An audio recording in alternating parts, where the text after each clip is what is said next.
and when the boat drew closer, Harry suddenly realised that what he'd taken for a dark cravat was actually blood-soaked white fabric. The man rowing manoeuvred the boat as close to the gate as he could manage, climbed out and tied the rope to a post before grabbing the other man beneath the arms and heaving him onto the stone lip. Having seen enough to know he most definitely shouldn't be there, Harry crept along the parapet until he reached the stairs, where he nearly collided with Tim.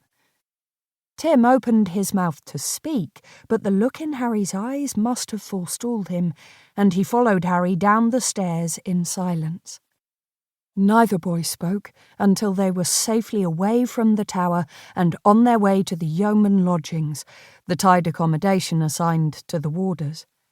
Harry's father thought himself fortunate to dwell within the walls of the fortress, but at times Harry longed to live outside the gates, like other boys his age.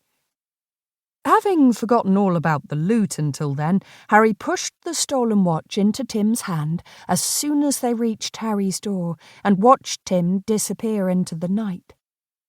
Deeply shaken by what he'd seen, Harry locked the door behind him, took off his shoes, and crept to his room on silent feet.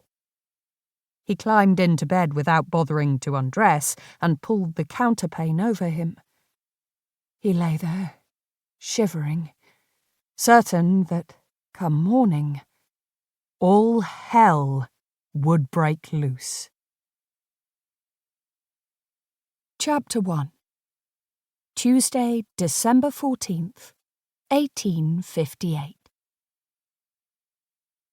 It was absolutely freezing, but a pale winter sun hung in a cloudless blue sky, and the river sparkled playfully, looking for all the world like a magical waterway rather than a dumping ground for rotting refuse and London's many dead. At least a dozen boats could be seen in the vicinity of the Tower of London, ranging from dinghies and packet boats to lumbering barges and a sleek clipper that appeared to be heading out to sea, the sails snapping in the wind. No one paid any attention to the weather-beaten rowboat that pulled up before Traitors Gate. Their collars turned up, their hats pulled low, and their noses pink with cold, the occupants could have been mistaken for eccentric tourists from abroad, curious to see the famed Traitors Gate, or perhaps even writers or historians working on some obscure article few would ever read.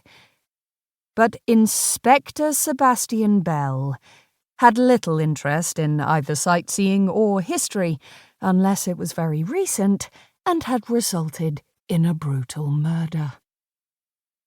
He crossed his arms and huddled deeper into his serviceable black coat and dark blue woolen muffler as he fixed his gaze on the ancient gate. His companion, Colin Ramsay, warm in a beaver hat and a caped greatcoat, held the oars firmly in his gloved hands, but once they had come alongside the entrance was no less transfixed, his lips tightly pressed together, his eyes narrowed against sunlight glinting off the water. What they were looking at wasn't just a weathered old portal that had served as a gateway to death in centuries past. Their attention was on the body that hung suspended from the grill by a large, sturdy meat hook, the metal wrapped around the victim's neck. The victim wore a dark suit and polished shoes, and, although there was no obvious sign of a wound, his cravat and shirt front were rust brown with dried blood. A young policeman waited on the other side of the gate. He stood on the stone steps to keep his shoes dry from the river water that pooled beneath the gate at high tide, and stomped his feet to keep warm. A yeoman warder, who didn't appear bothered by the gold, was next to the constable, glaring at the corpse with obvious distaste, and a second policeman, a burly fellow with ginger hair and a face shaped like a potato, descended the steps and waved to the two men.